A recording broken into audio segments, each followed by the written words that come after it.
when you're cutting to the beat of a song, you want to cut a couple frames before the actual beat. It just makes it feel a little more comfortable. It doesn't feel as forced. So if you have something like this, let's see.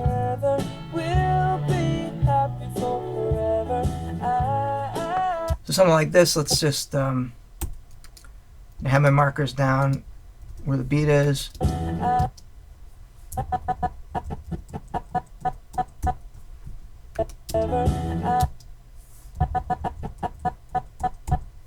So it's right there. So if I just moved it to the actual beat, it just feels like it's really kind of on. Even in a song like this where the beat's very accentuated and it would be okay, just feels a lot better to just have it a little bit earlier.